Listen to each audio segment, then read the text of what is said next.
Olá a todos, sejam todos muito bem-vindos a mais uma aula aqui da nossa sala de estudos para concursos. Me diz uma coisa, você já sentiu que a alfabetização, apesar de ser uma das bases mais importantes da educação, ainda é tratada de forma simplista nos concursos e também nas formações pedagógicas? Você já se viu inseguro diante de uma questão que citava concepções da alfabetização ou hipóteses de escrita e não sabia por onde começar a responder? Pois é, muitos educadores sentem essa mesma dor. É como se o tema fosse familiar, mas ao mesmo tempo carregado de lacunas conceituais. Afinal, alfabetizar não é só ensinar letras e sons.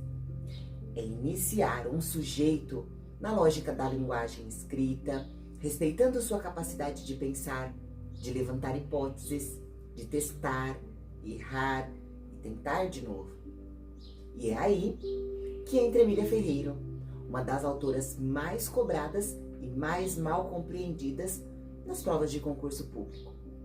Então, nesta aula, nós vamos mergulhar em Reflexões sobre Alfabetização, uma obra que revolucionou a forma de entender o processo de aprender a ler e escrever.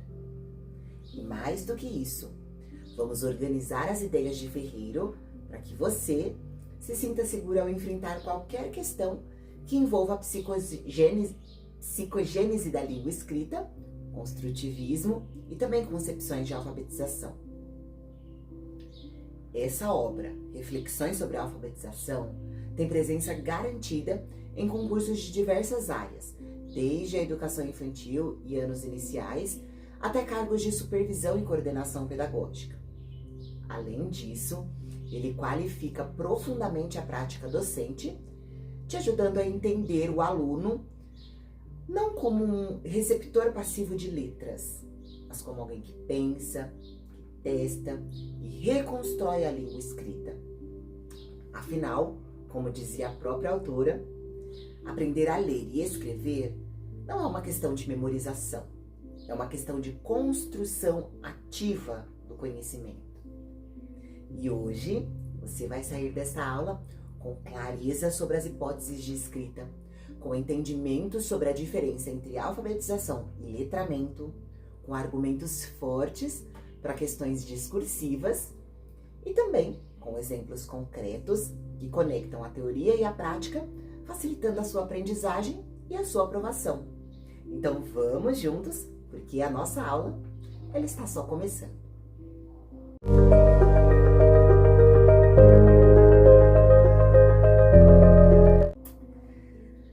Mas antes de tudo, quem foi Emília Ferreiro? Ou melhor, quem é Emília Ferreiro? Emília Ferreiro foi uma psicóloga e pedagoga argentina, aluna de Jean Piaget, que se tornou referência mundial ao revolucionar os estudos sobre a alfabetização. O seu trabalho mais reconhecido é o da teoria da psicogênese da língua escrita, que propõe que a criança ela constrói ativamente o seu conhecimento sobre a escrita, passando por estágios previsíveis e também consistentes. Com base em observações e pesquisas com crianças reais, Ferreiro mostrou que alfabetizar não é um ato de transmissão mecânica de códigos, mas sim um processo complexo de construção e reconstrução de significados. A obra Reflexões sobre a Alfabetização, que foi publicada originalmente em 1989, ela reúne artigos e também conferências onde a autora ela discute as implicações pedagógicas da sua teoria e propõe uma mudança profunda no modo como nós alfabetizamos. Na sua obra, durante o desenvolvimento, nós encontramos uma parte que fala sobre a ruptura com o modelo tradicional de alfabetização. E o que isso significa, né? Que Ferreiro, de certa forma, ela denuncia o modelo tradicional que vê a alfabetização como decodificação de letras e sílabas. Então, ela questiona as práticas que são baseadas em cartilhas, em repetições mecânicas, e propõe, então, um olhar para as crianças como um sujeito pensante, um sujeito capaz de formular hipóteses sobre a escrita, mesmo antes de receber o ensino formal. Assim como diz a autora, a criança não começa a aprender a ler e escrever quando ela entra na escola. Ela já chega na escola com hipóteses construídas sobre a escrita.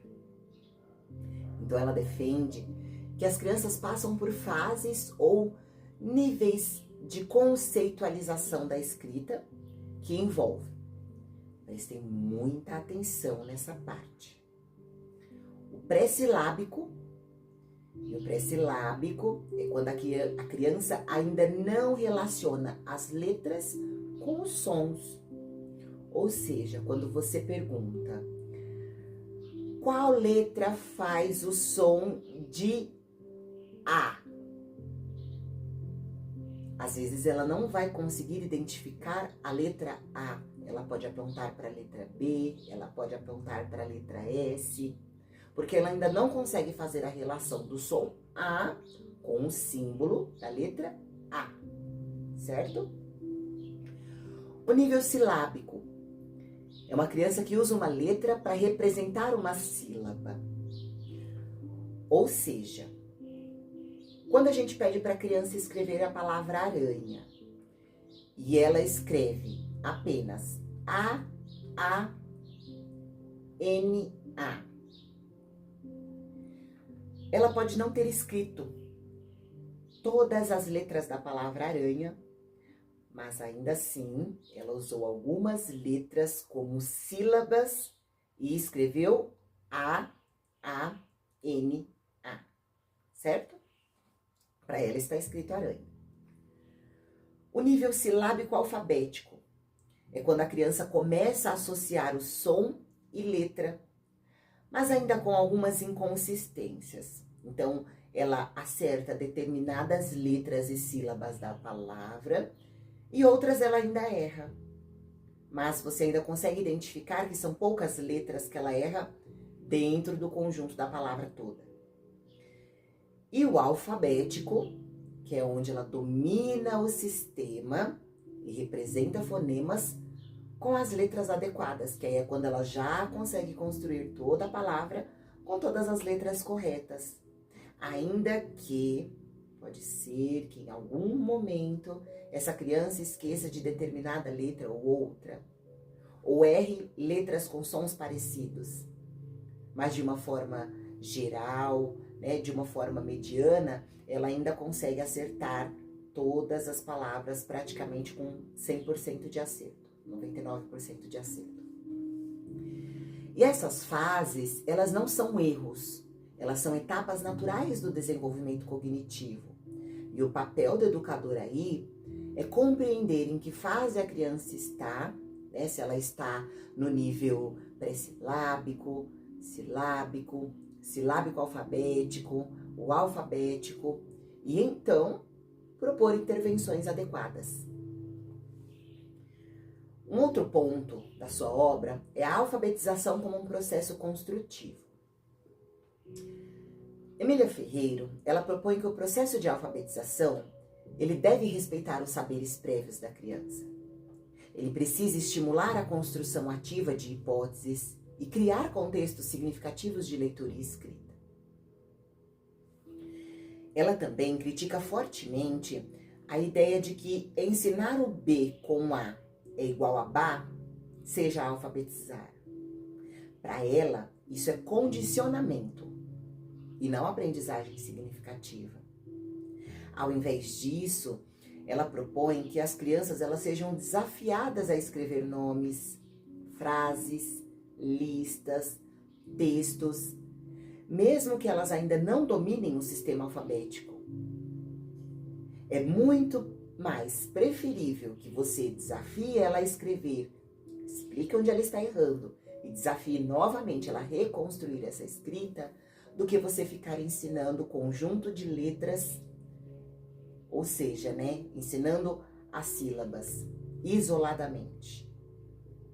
Porque isso permite que essas crianças, quando aprendam dessa forma, né? Quando você testa os conhecimentos dela, quando você permite que ela faça relações, você passa listagens para ela escrever e se desafiar, você permite que elas experimentem, que elas comparem, que elas ajustem, avancem.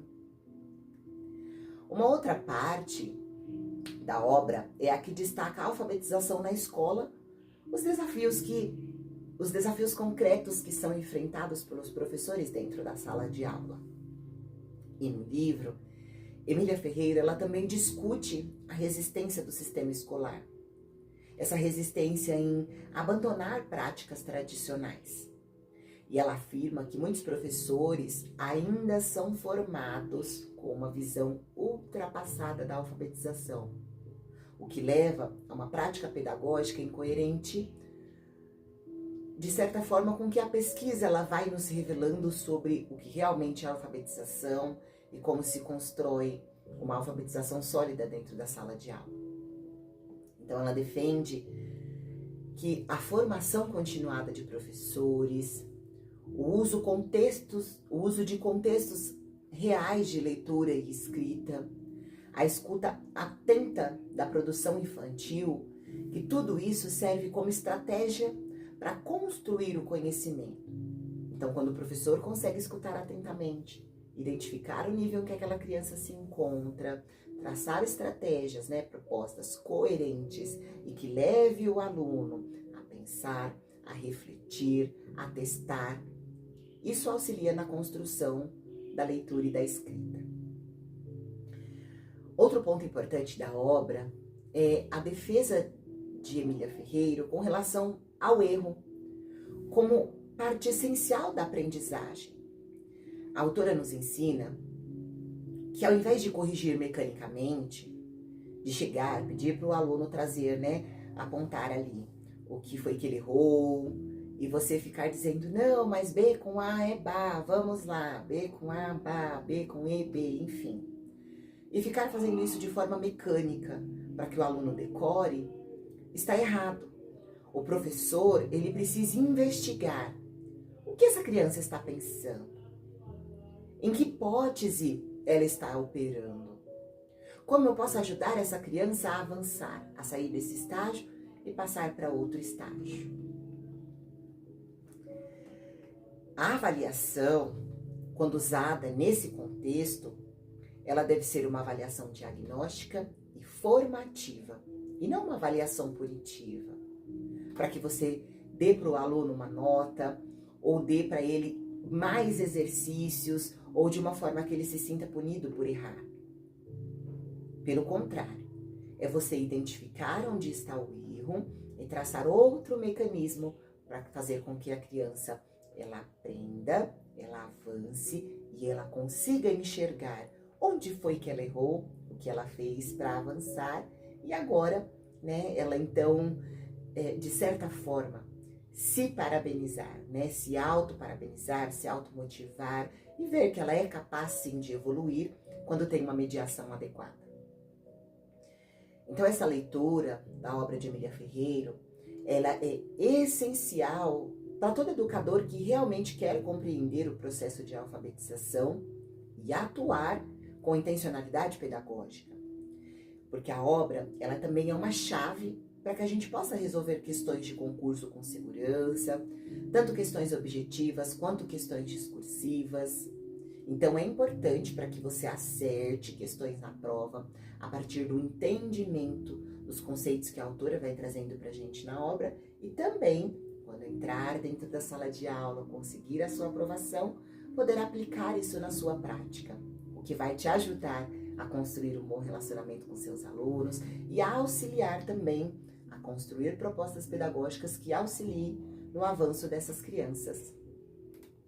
Então, se você é professor de educação infantil, alfabetizador nos anos iniciais, ou mesmo estudante de pedagogia se preparando para entrar dentro de uma sala de aula, você precisa compreender algo fundamental. Alfabetizar não é ensinar letras, é introduzir a criança no mundo da linguagem escrita como um todo. E Emília Ferreiro, ela nos convida a fazer exatamente isso, rompendo com o ciclo estéril e apostando na potência cognitiva das crianças. Então, agora nós vamos aprofundar alguns dos conceitos centrais da obra e conectá-los com a prática e com o que pode aparecer nas provas. O primeiro conceito é o da psicogênese da língua escrita. Esse conceito, ele é a espinha dorsal da teoria de Emília Ferreiro. Ela mostra que a criança, ela constrói internamente a noção de escrita, que ela não aprende por imitação ou repetição, mas com formulação e reformulação de hipóteses. Vamos imaginar um exemplo prático. Uma criança que escreve bola com Bá, né, com B-U-A. Ela está no nível silábico, tentando representar cada sílaba com uma letra, ou seja, o B representando Bó e o A representando Lá. Então, ao invés da criança escrever bola, ela escreve Bá, o B e o A. Então, repare que cada sílaba do Bó e do Lá foi representada por apenas uma letra. E isso não é um erro. Isso é uma demonstração de construção de conhecimento. Então, a criança, ela não errou, ela está construindo o conhecimento de como que se escreve a palavra bola, que não é apenas a letra B e a letra A. Você precisa usar duas letras para formar a sílaba, e essa sílaba faz parte da construção dessa palavra. E muitas questões de concurso, elas pedem para identificar o nível de escrita a partir de exemplos. Talvez elas tragam exemplos e peça para você identificar em que nível de escrita a criança está. Ou ela traga o nível de escrita e peça para você encontrar dentro da resposta um exemplo que bata com aquele nível. Outras bancas, elas podem exigir o reconhecimento de práticas que são compatíveis com a psicogênese, como, por exemplo, o uso de textos reais versus o uso de fichas silábicas. E a psicogênese vai dizer para você que o certo é você trabalhar com o uso de textos reais e não com fichas silábicas. Um outro conceito muito importante dentro da obra é o de hipóteses da criança, né? O ponto de partida do ensino. E nesse ponto, Ferreiro traz um alerta. Não há como alfabetizar se você não souber em que nível a criança está. E mais, cada criança pode estar em um estágio diferente, o que vai exigir do professor sensibilidade, planejamento, intervenção diferenciada. E aí eu te pergunto, para que adianta a gente estudar para passar no concurso? A gente é aprovado, entra dentro da sala de aula, mas a gente não tem sensibilidade. A gente não consegue perceber e identificar o nível onde a criança se encontra. E a gente também não quer pensar e planejar intervenções diferenciadas para diferentes crianças. A gente quer algo mais fácil, quer algo mais rápido, que dê menos trabalho. Mas o trabalho do professor é justamente isso. Desenvolver essas crianças, auxiliá-las a avançar, a conhecer, a aprender cada vez mais. E se a gente não tem sensibilidade, se a gente não consegue planejar diferentes tipos de estratégias, diferentes metodologias para atingir diferentes tipos de criança, porque a gente não tem uma sala igual, não é todo mundo homogêneo, não tem uma homogeneidade, não tem uma sala onde todas as crianças são exatamente iguais. A gente tem uma heterogeneidade muito grande. A gente tem uma singularidade muito grande. Cada criança tem sua particularidade, tem seu ritmo, tem sua forma de aprender, tem seus costumes, tem sua cultura. Então a gente precisa entender, enquanto educador, dentro da sala de aula, que a gente tem que estar disposto a realizar intervenções diferenciadas. Então, propor atividades onde a criança escreva espontaneamente, antes de fazer qualquer correção, ajuda o professor a diagnosticar em que hipótese de escrita essa criança se encontra. E isso orienta todo o trabalho posterior. Então é deixar a criança te mostrar. Quando você for entrar na sala de aula, antes de querer ensinar, porque você vai ter muito tempo para fazer isso. E se você observar antes mesmo de querer ensinar, você vai saber ensinar de forma mais estratégica, de forma mais eficiente. Quando você observa a criança, escuta a criança, entende onde ela está e quais as necessidades ela tem, porque isso vai demorar, né? Vai demandar aí um período de observação, é como num estágio. E eu digo e repito isso muitas vezes, é como num estágio. Você passa pela fase de observação, então você deixa os alunos um pouco mais livre, e livre não significa fazer o que quiser, não ter um planejamento. Isso não significa você entrar na sala de aula e falar assim, eu vou deixar as crianças aqui, vou passar algumas coisinhas aleatórias que vier na cabeça, para poder identificar em que estágio elas estão. Não. Até isso precisa ser intencional. O que eu quero observar? O que eu pretendo descobrir? Se eu descobrir, como que eu vou anotar? Como que eu vou registrar? Como que eu vou deixar isso marcado para que depois sirva de material para que eu possa construir os meus planejamentos? Então é também uma observação e escuta atenta. É saber o que eu quero descobrir daquela criança. Então, vamos passar algumas atividades, vamos usar algumas estratégias que elas se sintam um pouco mais livres e eu vou observando como elas interagem, como elas reagem, interagem socialmente, se elas usam da mediação por pares de alguma forma. Outros coleguinhas estão ajudando, elas procuram se ajudar sozinhas, usam ficha, usam letras, o que elas usam de recursos? Elas, de forma autônoma, buscam de recursos, de instrumentos, para auxiliar com que elas desenvolvam aquela atividade que foi passada por você. E aí sim, posteriormente, somente depois você entra com a mediação, porque aí você já conseguiu identificar quais são as necessidades daquela criança, e aí você monta um planejamento específico e estratégico para cada uma delas. Isso vai te dar muito menos trabalho. Você já sabe onde elas estão e aonde você pretende chegar com cada uma delas. E aí, em questões de concurso, pode aparecer em estudos de caso, que vão pedir uma intervenção adequada.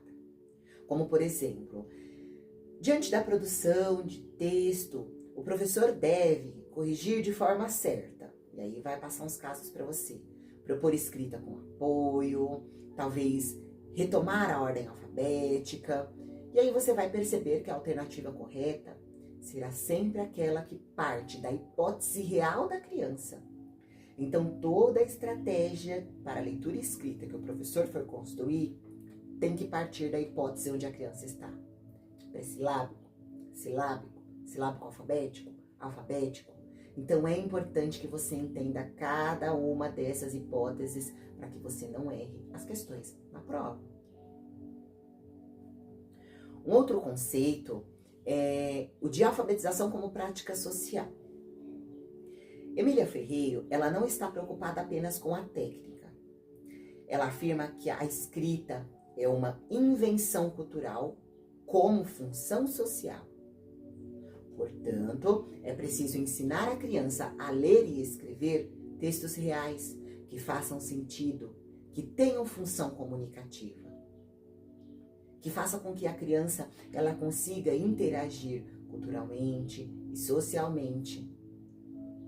E aí você pode trabalhar isso com lista de compras, com bilhetes, com convites, receitas, placas, rótulos, cartas, quadrinhos, enfim, são inúmeras as possibilidades que você pode trabalhar com a textualidade de forma real, sem precisar ficar ensinando sílabas.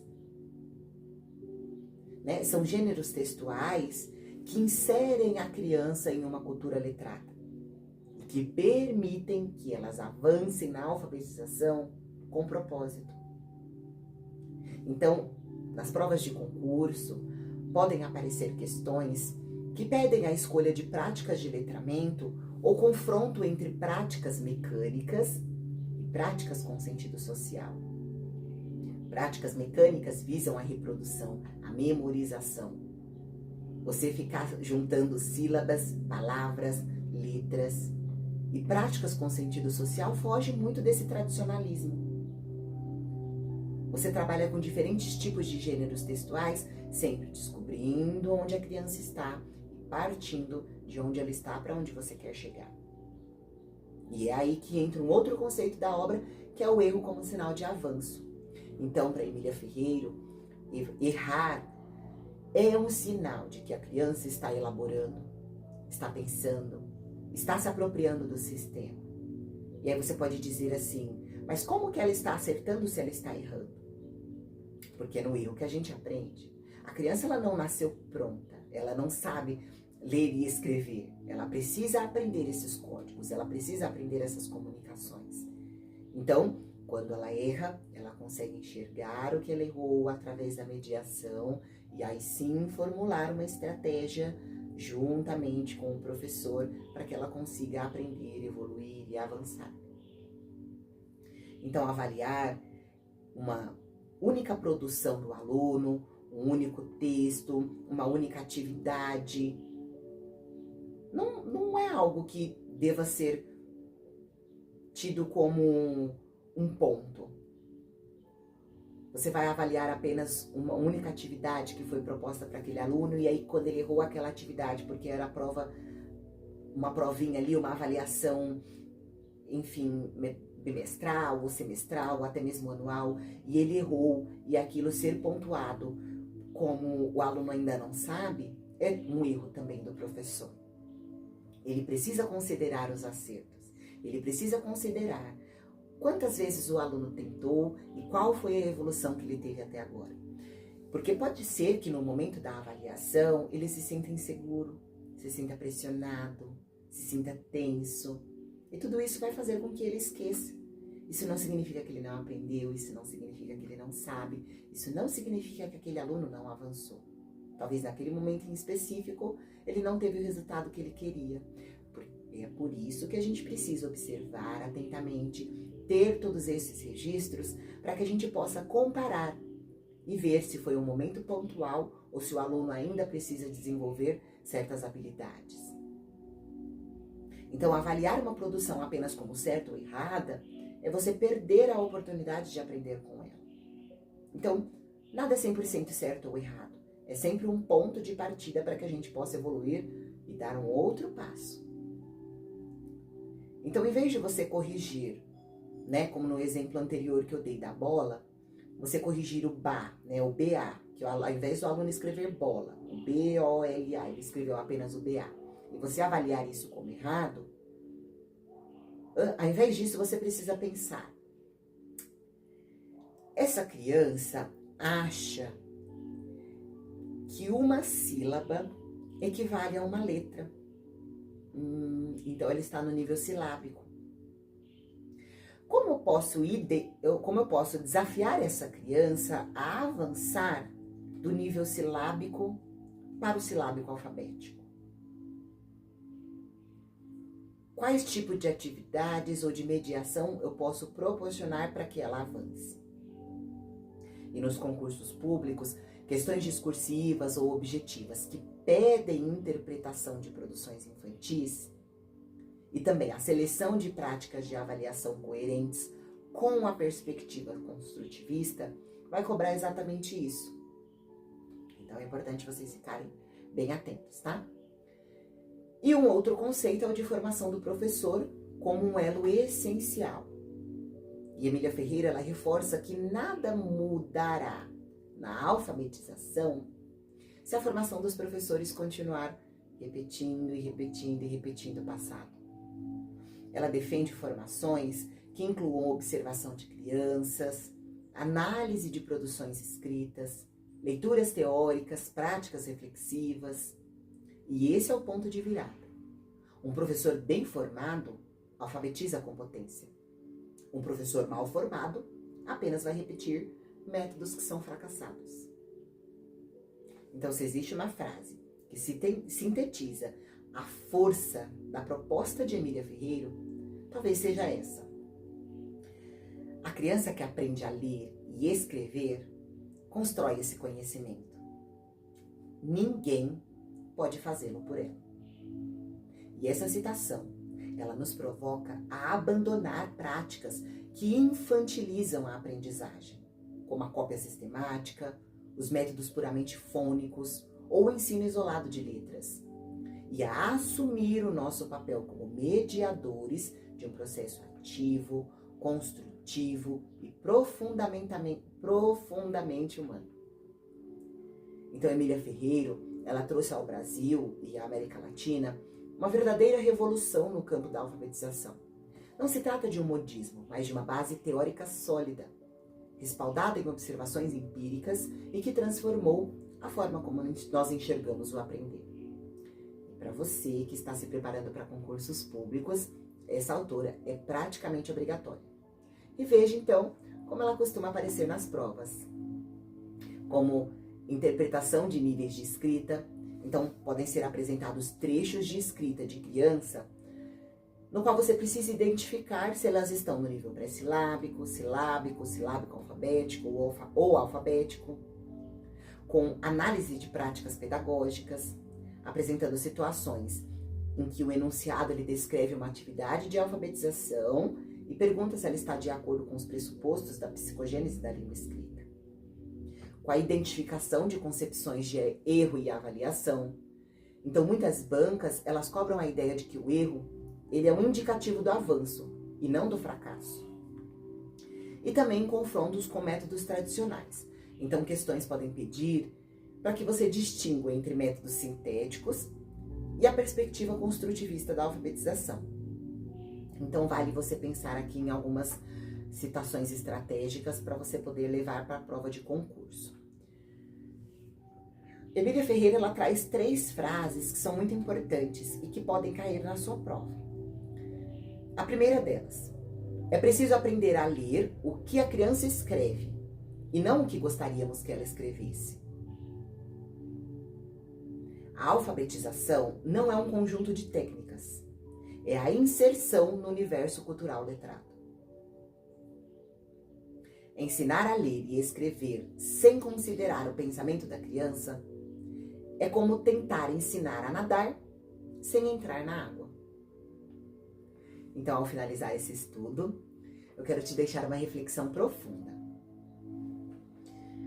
Quando você acolhe o pensamento da criança como legítimo, você transforma a alfabetização em um ato de liberdade. E é isso que Emília Ferreira nos ensina, que educar é confiar na inteligência da infância e construir pontes entre o saber científico e a vivência real. Então você não está aqui apenas para passar na prova. Você está aqui para revolucionar a prática educativa, e isso começa com a forma como você compreende e também respeita os caminhos da aprendizagem. Então, se essa aula te ajudou a enxergar a alfabetização com outros olhos, não pare por aqui.